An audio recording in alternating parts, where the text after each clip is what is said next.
Janelle Lundy Roberts is a Senior Assistant Dean of Admissions and Enrollment Services at LMU Loyola Law School in Los Angeles. She previously served as a Director of Admissions at the USC Gold School of Law before joining the LLS community.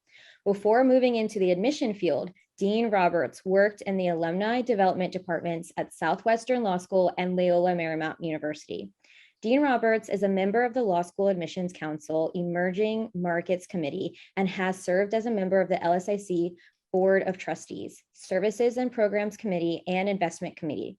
She has also chaired LSIC's New Admission Personnel and Faculty Members Workshop Planning Work Group, Diversity Committee, and DiscoverLaw.org, plus that's capital PLUS Subcommittee. Ms. Roberts is former chair of AALS, that's American Association of Law Schools, Pre-Law and Admissions Section, and was a member of AALS's Executive Committee for the part-time section on legal education. Her other service includes chairing work groups for the Pacific Coast Association of Pre-Law Advisors, that's PCA-PLA, and serving as a panelist for the Northeast Association of Pre-Law Advisors, that's NAPLA, and the Western region of the National Black Law Students Association. She currently volunteers with the POSSE, that's capital POSSE Foundation, and the LEAP, that's capital LEAP Fellowship Program. Welcome, Janelle. Thank you so much. It's my pleasure to be here. Okay, great. All right. So just right off the bat, can you give us a little bit of information as to what led you into higher education admissions? So I am a first-generation student, and I have always felt that higher education was such an important moment, such an important experience for any student to have, first generation or otherwise. And so after I went through my college experience at LMU, I had a job in banking, which was fine, but just fine. And so I always told my daughter, never aspire to fine. But I found myself working at a law school in Southwestern, as you mentioned, in the Alumni Relations Office, and I loved it.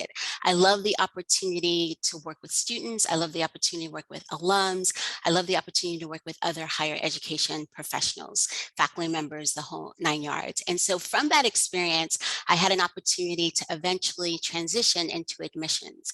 And that experience really became my home base. I like to say that higher education is my passion, and law admissions is sort of the baby of that passion.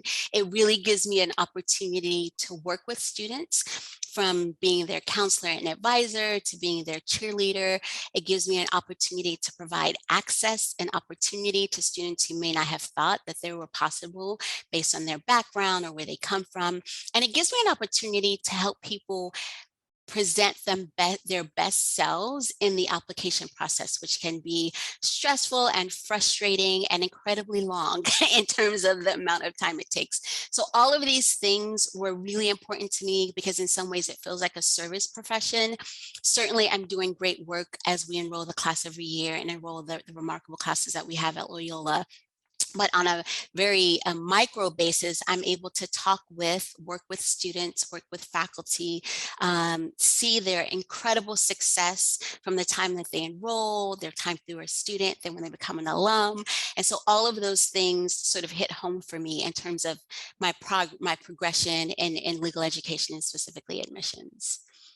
Incredible. If anybody's listening right now and is scared of admissions, I think that I think that you just kind of let everyone know that you are a people person. You said it yourself. It's a service. It's service oriented, and you're helping people sort of ID and process how to show themselves in their best light. Now, I have a question for you that sort of pertains to this year. It looks like, according to LMU's website, you've been in admissions and you've worked in higher education now for 19 years. Are you seeing— I started when I was 13. No, I'm kidding. Yes, just as we all professionally, I like it. Yes. So, with that 19-year tenure, and now you've been working on enrolling the current class. I assume we're in September, we're in the fall season of 2021. So the 2021 incoming class has been onboarded and the admission cycle for 2022 is on a roller coaster for anyone trying to get their application in early. Now, with the COVID-19 pandemic, have you noticed a shift in terms of, well, this is kind of a big question, so I'll kind of give you some ways that you can take it. Have you noticed a shift in maybe non-traditional students entering? Or have you noticed a shift in maybe just general like collective mindset coming in, or a shift at all? I'll leave it open-ended there. So definitely a shift. And I actually think that shift started in 2020, and there were many external variables for that, from the election of 2020 to, the controversy around the presidency at that time, to people being really passionate about, issues occurring in the Supreme Court. And so I think what happened is you had a lot of moments from, the social justice moments and the incredibly tumultuous year that 2020 was, even starting at the end of 2019. And so law school became a way that people could think about making a difference and having an impact. And when we talk to students, that's what they say. And I really I really believe that began at the end of 2019 and continues to this day. And so it's why when you look at the application volumes for 2020, you see national pool was up almost 13%. Loyola's cycle was up almost 19%. People were really interested in law school. And even with the pandemic, for those who maybe paused because they wasn't sure, I don't know if I want to go to school virtually. A lot of schools were doing virtual school. Then you sort of had another bump of those people once we sort of got back to normal. We're still getting there, and really being able to achieve a dream. So I think it's a coalescing of many different things: a passion for social justice, a passion to have an impact and to make a change. And then all of the other things in terms of why people are interested in law school: because they want to change their life, because they want to change their community, because, they're intellectual nerds, and law school is for nerds of all kinds, but especially the intellectual ones. And so I think what we're seeing is a moment that sort of captures all of those things happening at the same time and sort of overlapping one another. Yeah, absolutely. So brilliantly put in terms of the coalescence and that collective mindset sort of shifting, and people saying, okay, I want to go to law school. So we're going to talk a little bit about the LSAT, the law school admissions test, but just to stay on board with what you're mentioning and this sort of maybe life-changing moment, or wanting to change the world, right? Maybe wanting to be something in terms of what the world is all going through. Let's talk about the personal statement. Yes. Uh, I love the personal statement. So, but let's talk through it, because I also think it's an incredibly difficult document to produce. Yes, it's an incredibly difficult document to produce. I was brushing up on my how to write better, skills, just reading blogs, what people had to say. And the first tip that came out had nothing to do with law school. It just said, everything you write should be able to be put into 2 pages. And that touches base on the fact that you mentioned that on a micro level, you can help people sort of process their own life and their own experience to present themselves. And that is what I believe the personal statement does. Do you have any maybe advice for someone who's just sitting down to write their personal statement and they're sort of overwhelmed? Yes, and I said it's my personal favorite, it's a personal statement, so no pun intended. But it's such an important document, and it is the document that every admissions professional uses to find out about a candidate. And so it is supposed to be tough, because it's not meant to be an exercise that you do in an hour. It's supposed to be an exercise where my first recommendation is you sit down and you start writing, and that may become 10 pages or 12 pages or however many pages. And that sort of process will help you start to analyze and really hone down on what parts of your story you want to share with an admissions committee. What parts of you are important for us to know as we think about welcoming you to our community. What are you passionate about? Why do you want to go to law school? All of those things. And so I think, rather than getting stuck and say, well, I could write about this, I could write about that. And I think sometimes we have that paralysis, because it's like, oh my God, I can do so many different things. Just start writing, and you can become, the really strict editor and the really strict person critiquer at a later point. But it should be something that takes time. It should be something that you're writing, that you're going back to in a week or two, in the same way that many prospective students approach the LSAT. And everyone knows the LSAT is the most difficult part quantitatively about the process, right? Because it is an important part of any candidate's file. The personal statement is the most important qualitative document. And so you should be thinking about a schedule that allows you, maybe not the 8 months you take to study for the LSAT, but it shouldn't be 8 minutes, right? It should be really thoughtful, really well constructed, really well written. And when I read it, I should have some sense of who you are, and I should feel really excited about admitting you to Loyola. So those are some things. We do sessions just on personal statements, so I could say a lot more. So what I would recommend is start writing, get it to a place you're comfortable, and then let someone else read it. Pre-law advisor, faculty member, that's one of your favorites, person you're working for at, a clinic, all of those things. So. Wonderful. I love that moment on the personal statement. So, you mentioned that a personal statement shouldn't take 8 minutes. And, a lot of times I get the question, how early should I start my personal statement? And a lot of people are going to say, there's not a perfect formula for that. And the face that you've just made, it looks like there may or may not be. What are your thoughts on that? So early in terms of like how far back in their life they should go, or just how much time they should take? You know what? This is a fantastic question. And I will say with full transparency, both. Okay. Some people say, what's your take? I'll ask you the first question. What's your take about writing about childhood lessons, maybe a large childhood event that has impacted the applicant that they feel is so important? What are your thoughts on that?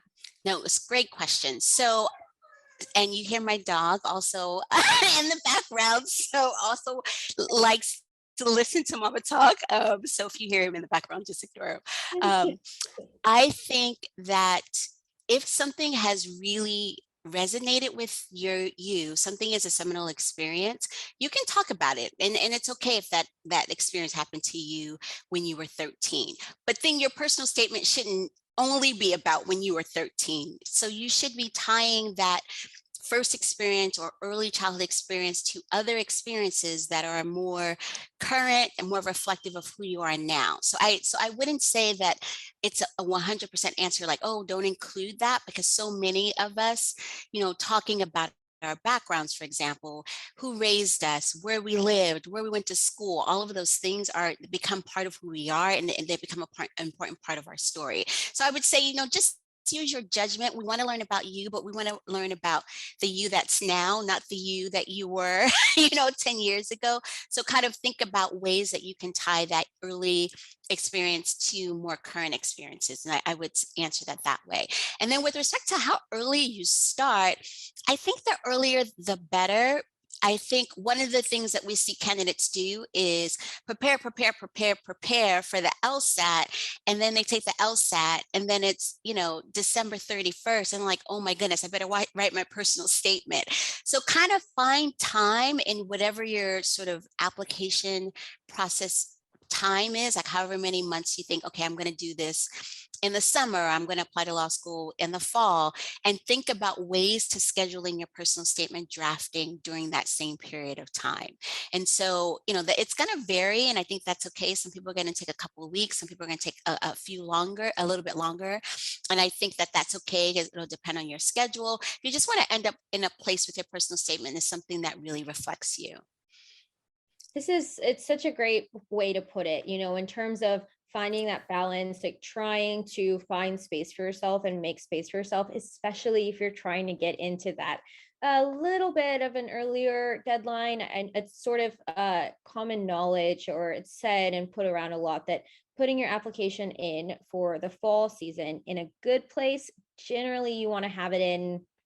Some people say by Halloween, some people say by American Thanksgiving, some people say I love that. sort of like the holidays, there's a lot of different information going on there. But I love your point too, putting all your, eggs in the bucket of the LSAT, and then turning around and saying, okay, now how do I write this personal statement? There's something you mentioned about the personal statement that I wanted to ask you about, and it's making sure that it's personal to you and also getting it in front of other people's eyes, right? Having other people look it over. Do you ever have any general suggestions of when somebody is maybe handing it off? Are there certain questions that they should be asking their editors or looking for in feedback? Yes. And so I think the most important way to think about, why am I handing it off to this person is to evaluate, does this person know me, right? Can they give me feedback that's going to be true, right? You don't want someone to tell you it's a good personal statement because they don't want to hurt your feelings. You want someone who's going to be honest and say, hey, you could do this differently, or I didn't really get that part, or hey, you didn't mention that you interned for the Supreme Court, or whatever. So you want to make sure it's a relationship that you trust. And so we generally tell people start with the academic people in your life. So if you are still in school, maybe a professor that you've had over a period of time, start with your sorry, my dog's really going crazy. Start with your academic advisor, start with your mentor, right? So part of your college experience, you probably have one or two mentors on your college campus that you really can go to for advice and counsel and help. And then there are those other people, maybe not family members, but other people that you've worked for who've seen you in a wide variety of settings that can give you that same sort of substantive feedback. So I think you want to think about your relationship. You want to give them time. You don't want to, again, here's my personal statement. It's December 29th. I need this back December 30th so I can submit it on December 31st. You want to give them time, and you want to take their feedback. And I think this goes to your second question, take their feedback, but understand that it is still yours at the end of the day. And so sometimes, not all advice is created equal. You have to really evaluate what's, if you're being challenged to change something that you think is really reflective of you, maybe kind of where to stick with your guns on those kind of things, and where to take the feedback to make an improvement. Wow, that was really well put in terms of where to discern where sort of the buck stops at, right? It's your application. It is supposed to be a representation of you. And I found myself that I've had someone bring an essay to me, and they'll say, hey, can you take a look at this? And maybe it's like a Google Doc, and it has tons of different editors in there, and every single piece of advice is in there, and it doesn't always turn out best when you're kind of pushing in everybody's. There's something that we were talking about in terms of the personal statement, and it's just making sure that somebody is going to be honest, but that they're also going to say, this sounds like you. And again, I've had a personal statement where it comes across my desk and there's 5 different people's edits still in there. And this person has sort of squeezed in a whole bunch of different things. And that kind of comes to my point of, you're talking about academic advisors. Do you have any general advice, or do you find that somebody is listening to this right now on Spotify, they're on their ride to work, or they're on the Stairmaster at the gym, and they're listening to us and they're thinking, oh no, I've been out of undergrad for 10 years or 10 plus years. Can I reach back out to those academic advisors or those career places in my undergraduate? Do you have any advice for them? I love that question, because non-traditional students are such an important part of our legal community, at Loyola, just in the greater community, because of their experience, and because not everyone decides to do law school right after undergrad or 2 or 3 years after undergrad. Sometimes it's 20 years after undergrad. We had a prospective student who's 59 who attended one of our most recent sessions. And so that moment happens at different places. And I would answer that question and say, just think about the person that knows you well. So that academic advisor that you haven't been in contact with in 10 years probably isn't your go-to person, but you probably are in touch with a mentor or someone you work with, right? You're working at Fox TV and, your old boss, you've progressed up the ladder and you've been in contact with that person over the years, and, you have a relationship with him or her. Select that person. So it doesn't necessarily even have to be someone in academia. It just has to be someone who knows you well, who has a good assessment of your skills in a professional setting or in an academic setting, and that they can give you that sort of quality feedback that we talked about a little bit earlier. But that's a great question. We love our non-traditional students. They are amazing in the classroom. So if you are thinking about law school and it's been a zigzag journey, I know that some of this is audio, so I won't make the line with my finger. If it has been a zigzag journey, those are sometimes the best stories. And those students bring such a richness in terms of what they talk about in class and how they approach case books and how they approach cases and how they approach discussions. And so use your experience as a plus. It is a plus for us. Don't shy away from it, and don't think that, because you didn't think about a law school at 26, you missed that moment, because some of our best students are non-traditional students. I think that's going to be really pleasant for a lot of people to hear, because I can't tell you how many times I've been in a room where somebody's saying, maybe their personal statement is even says something to a whole paragraph like, I know I'm not young, and kind of trying to make up for that fact. But it seems like that applicant really has an opportunity to highlight their experience, instead of, maybe they don't need to make excuses for it. They don't need to sort of look at it or view it as a negative, but it could actually really be in their favor, all their life experience that they have to offer. Absolutely. And I think that, when we're enrolling the class, we're enrolling you as a whole person. So not just because we believe that you're going to have tremendous academic success. We're enrolling you because you're going to be head of the law review and president of the Women's Law Association and chair of the Entertainment Law Society. And so your experience, your full life experience, just allows you to bring that to the table in our community.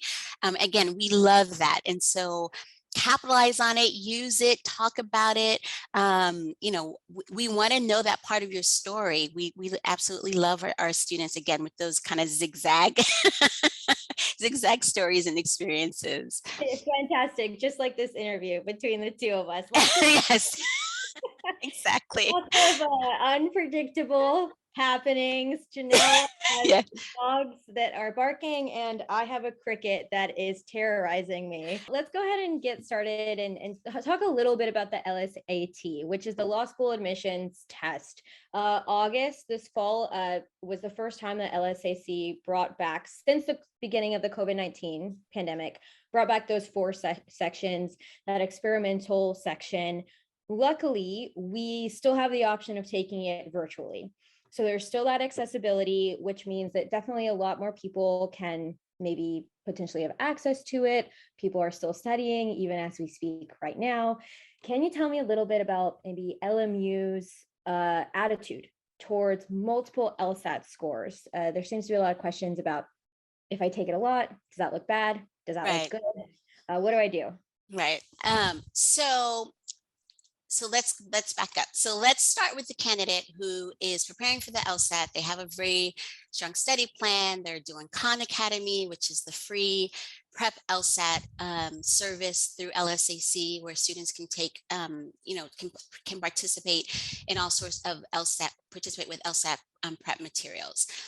So ideally, you would create a study plan with Khan Academy or whatever, if you wanted to go to one of the paid, LSAT prep courses, some students do that, and you would take the exam once. And so I'm going to make a really bad analogy. Taking the LSAT is like being married. You want to do it one time and you want to get it right.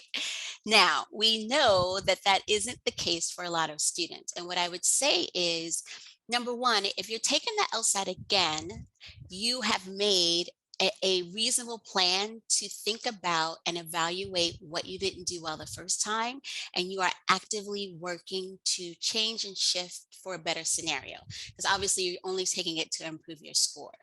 So that could be, I took it cold, which I hate to hear, makes me crazy, never take the LSAT cold, or I didn't study enough. I thought I could go to school and have my internship and study for the LSAT, and that was too much. And so I think it's pretty common now, more than ever, to see a candidate with 2 scores, because for whatever reason, especially in light of the last 18, 20 months, life happens and, you're just not able to focus on the first exam in the way that you planned. So I think 2 or 3 scores, I think, is becoming more average. After that, I think, number one, you have to think about, why am I taking the LSAT again? Am I really improving my score, or should I use that time to improve other parts of my application? And number two, how am I going to explain this to the committee, the admissions committee of the school that I'm applying to? So at Loyola, we welcome addendums, an addendum statement. You would have an opportunity to write a specific statement. I've taken the LSAT 5 times. Here's why. And we would welcome that explanation because it gives us information to put that LSAT experience into context. So it isn't, I don't think it's a one size fits all kind of answer. I think it really depends, but I do think the more you take the exam, the more I would strongly recommend that you submit an addendum to explain kind of your experience and why you've elected to take the exam multiple times. What I think is really important about what you've just pointed out there is taking it again, making sure that you are committed to taking it again. Maybe not so much like cross my fingers or I just want to do better, but you would have to then ask yourself, am I prepared to spend the amount of time on this to really make that next score bump up, right? Is what I'm sort of hearing, and really putting in the time and making sure that you are planning that out accurately and having that work for you. I think that's absolutely accurate. I think, just taking it again, just to take it again, may not get you the success that you hoped it would get. Although certainly the first time, you would have become more familiar with the test and maybe, practice some text anxiety strategies. But I think it's so much more better to be intentional about your plan. And, LSAC, the Law School Admission Council, the organization that not only offers the LSAT, but does all of the research, creating the exam, and then hosts a wealth of other services and programs for prospective law students, are doing additional things. They're allowing students, depending on if it's their first exam, to see the score and then cancel it. So you don't have to live with the score in the same permanent way that you had in the past. So, that's again, kind of oh my goodness, something happened. This is an option for me. You don't want to plan to do that, but there are even more ways for you to kind of deal with a first score that is a disaster. That's what prospective students tell me. This was a disaster. There are more ways that you can manage and deal with that and recover from that. So don't let that be, so don't feel too discouraged or too dismayed by that. It's really interesting. It sounds like you have to be really in tune with yourself and also very honest with yourself. No sort of beating around the bush, if somebody might put it.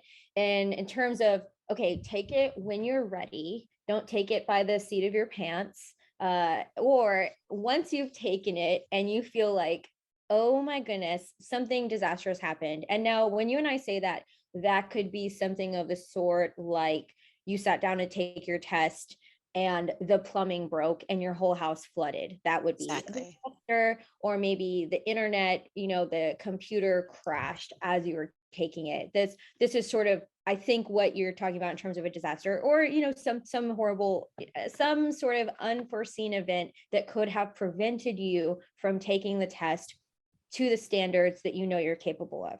Exactly. I'm doing a lot of nodding of my head for those of you on audio, because yes, everything that you said is spot on. It is a matter of, I think this entire process, and I love that you said that, is about an honest self-evaluation of who you are, how you elect to share that with us, and the things that you learn about yourself through the process that should confirm that this is the right road for you. I want to become an attorney. I want to become an advocate. I want to use my law degree to open up a business or become a CEO or a sports agent, whatever your sort of long-term goal is. And so that honest evaluation and really being true to who you are is a really important part of the process. And the more that you can do that, I think the more you'll find yourself in a place that you'll expect. And hopefully with a bunch of, we don't do this anymore, fat packets. Back in the day when admissions officers used to send in letters, it'd be the fat packet versus the not fat packet. So put yourself in a position to receive as many quote unquote fat packets as possible so that you can have as many admissions offers as you possibly can to consider. Nice shout out to non-traditional students there for the Gen Z that don't know. Yes, yes. I have no idea what I'm talking about. Just forget everything I said the last 10 seconds. That was a good thing. If you got a fat packet, that was a good thing, you know. Yes. So just talking a little bit about Loyola Marymount University and the programs that you have to offer, I am sort of thrilled that you have thrown out there not just, of course, human rights lawyer or attorney, but you kind of mentioned, you know, do you want to work in sports? Do you want to work in entertainment law? And it's especially because of the collective cultural mindset over the last 18 months. It's no secret there is a lot of human rights, maybe even immigration, sort of public welfare. They're sure like people are really wanting to help their own life. Maybe they have an immigration story. There's a lot going on. But I like what you mentioned about being in entertainment or sports. And on that sort of pathway, what programs does Loyola Marymount offer? Or what are some perhaps clinics, or you mentioned the law review, what are some things that people can get active in? Absolutely. And so, one of the reasons why I love Loyola is because the curriculum is so incredibly broad. You really can do so many different things if you spend 3 or 4 years at the law school. From traditional areas like public interest, we're obviously well known for our social justice and public interest programs. Those are extraordinary and phenomenal.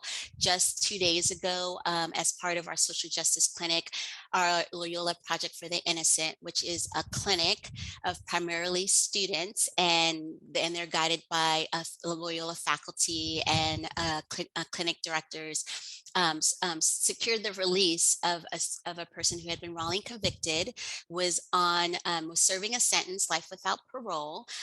And he was, I believe, the 13th person that was freed through our Loyola Project for the Innocent. So definitely at Loyola, you can do phenomenal social justice public interest, whether it be working with criminal defense or becoming an advocate in education for people who are not having their needs met educationally, to working for immigrant populations, youth, homelessness advocacy, every population that is underserved. I think we have a clinic at Loyola that serves them. But in terms of all of the other things that you can do, we have 11 concentrations. So that means you can become the renowned entertainment law attorney, or take a really terrific tax program or business program or international law program. And those 11 concentrations, I think, do a really good job of marrying what you learn in the classroom. So having a very robust and specific curriculum in that academic area, and then making sure that you're partnering that with experiential learning.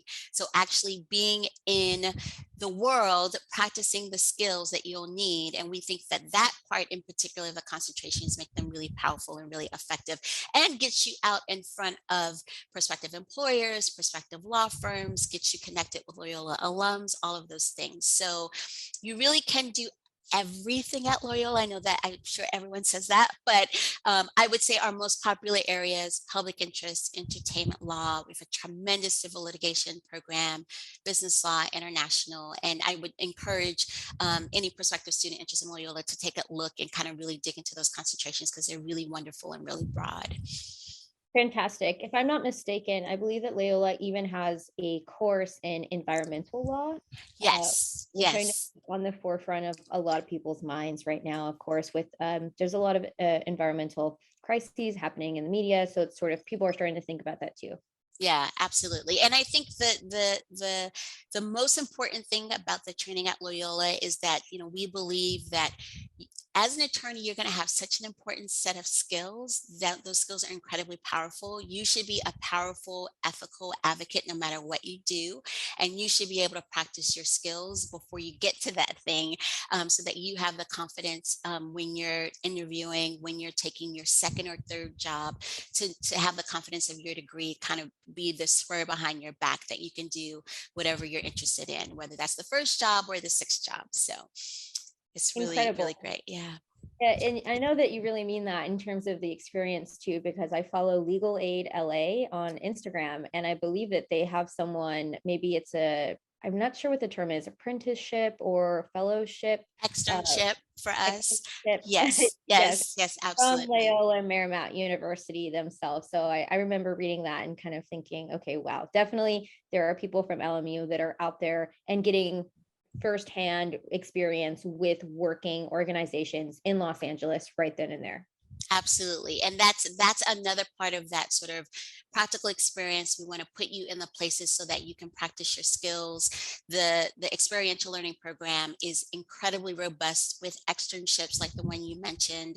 And we partner with a whole host of external organizations, and not just in public interest. It could be a government agency. Many students will serve as a judicial extern and work for a judge. And even if you're not interested in being in a courtroom, having that inside experience, students say it's one of the most remarkable things they've done, even if they say, oh, I don't want to do litigation, I want to do transactional work. So that is something that we really believe will make you the very best advocate that we can make you. And so it's so great to see our students have an opportunity to have those experiences.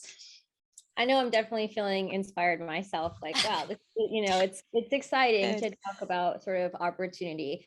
So I have a few more questions for you about the program. And right now we've been talking about what Loyola has to offer, but it's my understanding you also offer a part-time program. Uh, Yes. could you tell us a little bit more about that? Absolutely. And I was talking about our non-traditional students, and they really are drawn to our evening program. Of course, they attend our full-time day program as well, but our part-time evening program began on day one. We at Loyola actually started as a part-time evening program. And so it was an opportunity for us to live out our mission of providing opportunity and access, and an excellent legal education. So some of our most famous alums have graduated through our part-time evening program. And the only difference really is the schedule. And so you're attending classes usually after 6 p.m. We have some really exciting programmatic changes for our part-time evening program that I can't say what they are, but they're fantastic. So we're going to be announcing them in the next few weeks. And so it really gives evening prospective students an opportunity to consider going to law school, but I don't want to let go of that other thing, right? And so I'm an entrepreneur. I have a fantastic business. I can run my business during the day and go to law school at night. I'm a dad, and I'm a stay-at-home dad, and my mom and my wife, is out in the world, making her pathway and her career. And so I stay home and take care of the kids. And these are all real life stories. But while I'm doing that, I want to go to law school because I know at the end of this 4-year journey, I want to become an advocate that does this. And so I think our evening program really provides a really wonderful opportunity for people to both have that other thing during the day, their daytime hours, could be caring for a parent or anything, so many different things, backgrounds that our evening students come to us with. So that part-time program allows them to go to school part-time, same program, same extraordinary faculty, same extraordinary practical clinical opportunities depending on the evening student schedule. We've had years where an evening student has been chair of our law review, or a whole host of other things. And so it's one of my favorite programs at Loyola, if I could say that. And it's a smaller cohort. So the other benefit to a prospective student thinking about the evening program is they will go through the program with 40 to 50 people. They will get to know them very well, and they will become an incredible network for each other. And so that is one of the extraordinary benefits of that program.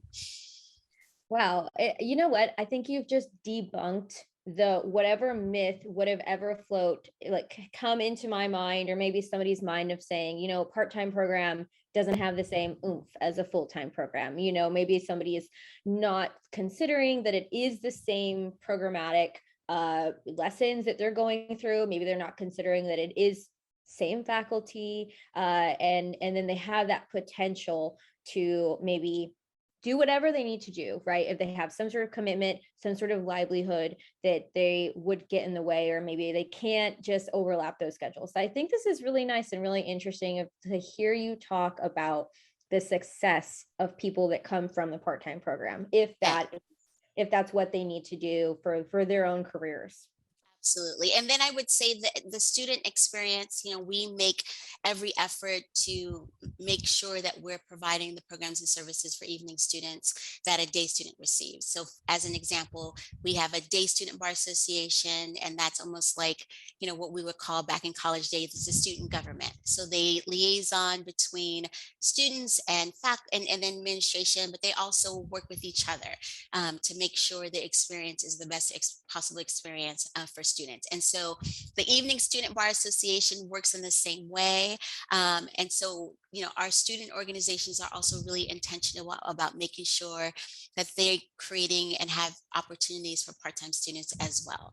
And so, my favorite saying about our evening students is, if you want something done correctly, give it to a busy person. So our evening students are busy, but they are fantastic, and they find a way to do an extraordinary amount of work, and they're committed, and we love them at Loyola. So Speaking of being someone who is a busy person, I speak to a lot of applicants who are they almost sound like they're running when they're talking, and they're talking about their vision for themselves and their vision for law school. And something that is on everyone's lips is scholarship.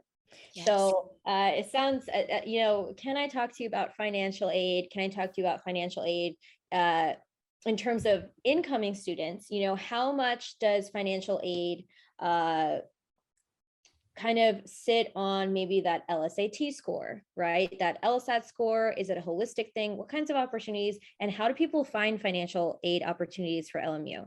So great. I love this question. And so I'm really glad we have time to talk about this. So hopefully I will hit on all the things you asked. And if not, I will happy to kind of dig in a little bit. So for us, scholarship is so important, because without that scholarship assistance, what we hear every year is a student can't attend Loyola. They can't attend law school without that assistance. But it is competitive, and it's not so much only the LSAT score, but it is the quality of your file. And so when we talk about all of the different components of your application and us putting those pieces together, like putting a puzzle together to learn about you, when you're admitted at Loyola, the very next thing that we do is we evaluate you for scholarship. So every admitted student is considered for merit scholarship. It's an automatic process. No application is required. So that's a great thing. You don't have to do anything extra. But it does mean that your application materials become doubly important, because they're going to be evaluated across, both of those criteria, in terms of not just, you don't want to just get in, you want to get the best scholarship offer that's possible. Having said that, there are always students, because we have a limited budget, that we don't get to. And so we have, and we encourage students to think about other resources, whether it be through Admissions Dean, which is a really popular law school site, yes, that has scholarship information, or Access Lex, another really important financial aid resource. They do educational program. We're one of their partners, and they have a scholarship database. So what I would say for the prospective student to Loyola is, don't limit your search just to us, because every year, I work with financial aid as well. Every year I see the financial aid record of students, and it's like, ABC scholarship awarded to Jane Smith. And I'm like, that's fantastic. I don't even know what that is. It's fantastic. But that student has taken the time to, apply, research, see what else is out there besides the law school's own financial resources. At Loyola, our scholarships are generally renewable, meaning once you're awarded a scholarship as an entering student, we have a GPA requirement that's like top 75% of the class, not top 25%. So it's very generous academically. And then you would have that experience, you would have that scholarship your upper division years, as long as you met that academic criteria. So that is an important part of the conversation. It is an important part once you get those admissions and scholarship offers. It is important a part of the evaluation process as you're selecting offers, because every school is going to have a slightly different way they do financial aid, and a slightly different way that they maybe report their cost of attendance. And so you have to, again, do your homework, compare apples to apples, meet with a financial aid counselor, attend the events that are not just on personal statement, but on financial aid, and get all of those tips as well. And lastly, I will say with respect to that, and this goes for financial aid and scholarship and the admissions process, apply early. And so we talked a little bit about that.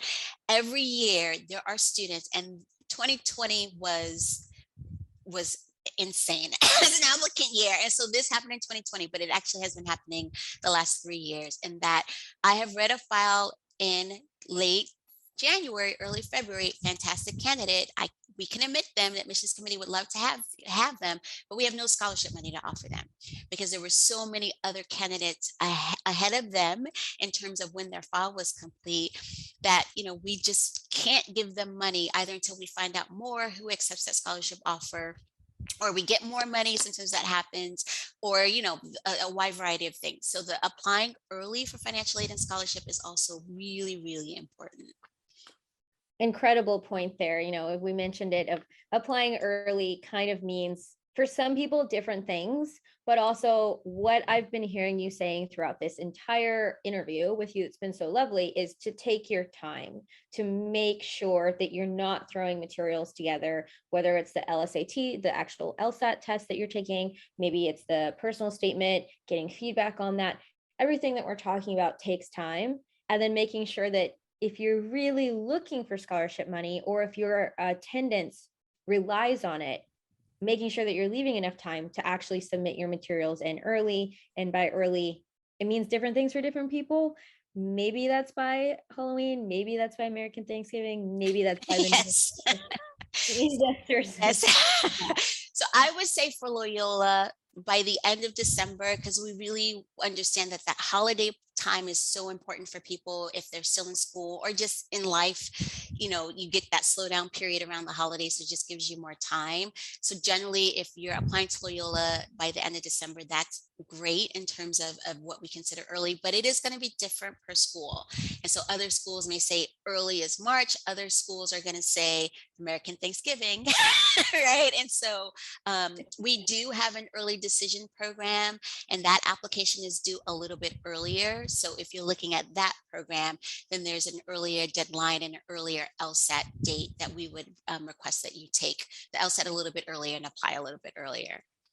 Would you recommend that someone who is applying for early decision 100% reach out to admissions and maybe have a one-on-one conversation with them before they sort of go that route? I think that's a terrific idea, because I will say this, and this is not in any way contrary to my position to get people in. The early decision program is not for everyone. It is for that student that knows Loyola is my first choice, ride or die. I have my t-shirt. I have my money ready to buy my t-shirt and my swag. I'm going to buy the hat for mom or dad or auntie or grandma. And so, but what that means is, although you're admitted early with us, you don't get to go through the process of evaluating things like other scholarship offers from other schools. So it is, in all honesty, right for some candidates, but for other candidates, it's not right. And it definitely is worth having a conversation with us. We're happy to talk with you kind of through that. And I would say, if you have any doubt, you don't have to do the early decision program, but you can still apply early. You can still get your materials in fairly early and get the benefit of that earlier review process. I really like that you're pointing out that there are different applicants with different needs. And it's kind of, I'm just going to throw this in there. I take yoga, keeping your eye on your own mat. In terms of, there's a lot of internet stuff. There's Reddit, there's Law Twitter, which is a thing right now. And there's just a lot of Oh my goodness, another one. Okay. Reddit, I know. A lot Twitter, okay. Also Twitter. Yes, I will say there is Law Twitter. There is a group of people, that all want to say their opinions. This is what you need to do. This is what you should do. This is what I did. But something that you've mentioned that I think is really important for everyone to touch base on is, maybe you're really interested in scholarships. Maybe you're really interested in financial aid, or maybe you're really interested in a specific school. These are different needs. This is a completely different need. And also the different clinics you mentioned, there's different interests, there's different things that you can do, full-time program, part-time program. It sounds like LMU is really an advocate for diversity in terms of what the different individual student needs.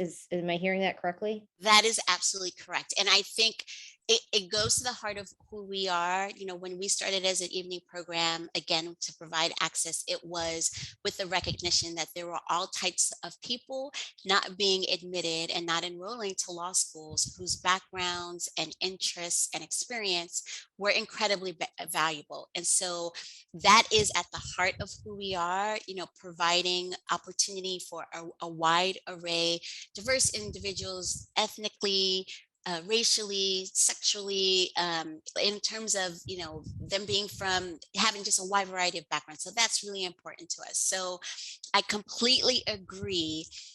And this is consistent, and that means everyone has their own story. And so, you know, going to Reddit and listen to what someone else says and the charts where, oh, I got admitted here and there, I mean, it's great as an FYI, but in the same way that you wouldn't go on Reddit to ask someone which house you should buy, you shouldn't go on Reddit and ask someone which law school you should apply to, because your specific needs, desire, wants, and journey is your specific needs and wants and journey. And you're going to walk into a house when you get to the point in your life you're ready to buy a house, and something's going to resonate with you. You're going to feel that. I remember when we bought our house, you know, several years ago, my daughter was fairly young. She walked into a room. She said, "This is my room." And so we bought that house.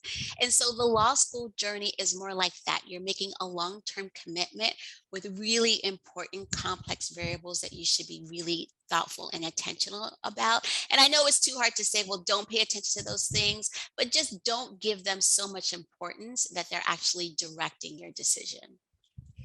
That's really incredible. And, you know, right off the top of my head, LMU is in Los Angeles. And I've heard a lot of advice that's saying, you know, make sure that where you do decide to go to law school, you're interested in practicing in that regional area, because the alumni network is so strong. And that's where you're going to get a lot of your experiential opportunities. This is sort of a long-winded question at the end of our meeting, but I have to ask it. Yes. Does going to school in Los Angeles create maybe a larger net of a network in terms of maybe North America if somebody is unsure of where they actually want to end up? So I am one of those people, and this is a question I think people clearly have sides. They'll say, doesn't matter, go to law school, then you can practice anywhere. And that's true to a certain extent. But what I have learned is that it does matter where your network is. It does matter, you know, where your faculty are in terms of being able to pick up a phone and say, you know, Professor Smith, I really need your advice on applying for this job. And so I do think it's an important part of your decision where you want to practice. I don't think you have to be married to that location for the entirety of your career. And so what we see at Loyola is that we have alums in 50 states, 16 countries, but they generally do begin their career in Southern California because it is where their network is strongest in the West, in California. And I think it is important to kind of have that in your consideration, because I think it's a little bit different than undergrad, where you can't really go anywhere. And then, you know, you have a BA or BS, you have your bachelor's degree, and you're ready to go.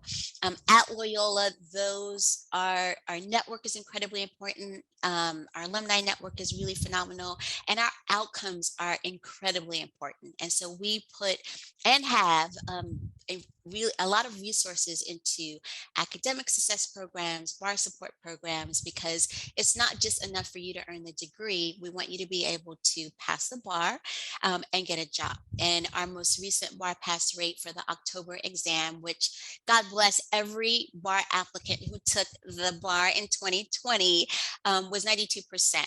And we think that that is not just a testament of our students and their hard work and their commitment, but the preparation that they have at Loyola to have that really important outcome, because we don't want you to go to school just to be able to have a pretty certificate on your wall at the end.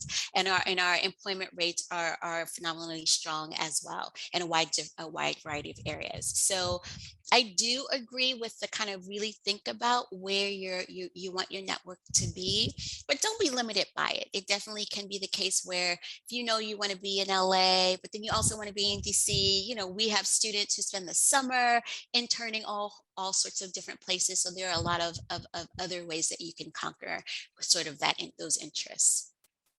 Incredible.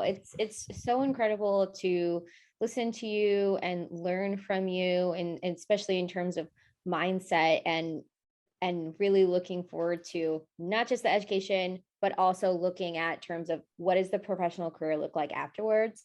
And those rates that you mentioned, people can find those on the ABA, I believe. Yes. And so I would recommend this for every school that you're interested in, and certainly for every school that you apply to. The American Bar Association, the ABA, provides, or we provide to the ABA what's called 509 report. And it's sort of standard reporting that will present things like bar pass rate and employment rate, and how many, first year students you have, and how many second year students you have, and what's your class size, and what's your student to faculty ratio. All those really important things are sort of data points that you literally can compare in a very easy way. Split the screen on your computer, school to school. And so, that part of the process is fairly easy to do. What unfortunately happens is prospective students will go to Reddit and say, where should I go? Rather than doing the research of digging through 509s and finding out that information. But you should, you're making an incredible investment going to law school, not just financially, but of your time, of your talent. You should make sure that the place that you're attending has all of the things that you think are important in terms of having the experience that you want to have. So well put, Janelle. And I know that anybody that listens to this, I will capture sort of the spirit of Loyola Marymount University and how much the admissions team does care about the individual, and also how welcoming you all are in terms of generosity. Also, like, you're giving so much information. So is there a way that anyone can find you? Do you have an email address, or that people can reach out to you with? Yes, absolutely. And it is my first name .Roberts. So Janelle.Roberts at lls.edu. They obviously also can contact any one of our admissions officers at admissions@lls.edu. I strongly encourage students interested in Loyola, check out our virtual events, our application workshops, open houses. We have in-person campus tours. We would love to meet you. We would love to be a source of support, encouragement during this process. So any questions that you have, and you will have a lot as a prospective student, please don't hesitate to reach out to us. We are always excited to work with our prospective students, and then just kind of see their journey as they go throughout the year with us.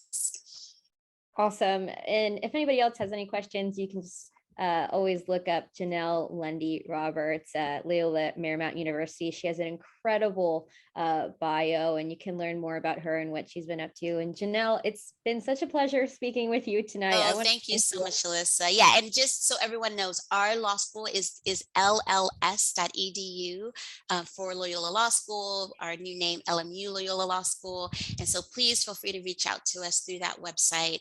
Again, we're happy to help. And thank you so much. This has been fun. Even with all of the unusual interruptions, life happens, but this has been a blast. So thank you so much, Alyssa. Thanks, Janelle. Thanks for tuning into the show. Please subscribe if you haven't done so already to be notified of new episodes as I release them. And feel free to reach out if you need anything at all as you move forward with your prep. I'm happy to help however I can. In the meantime, I wish you all the best and take care.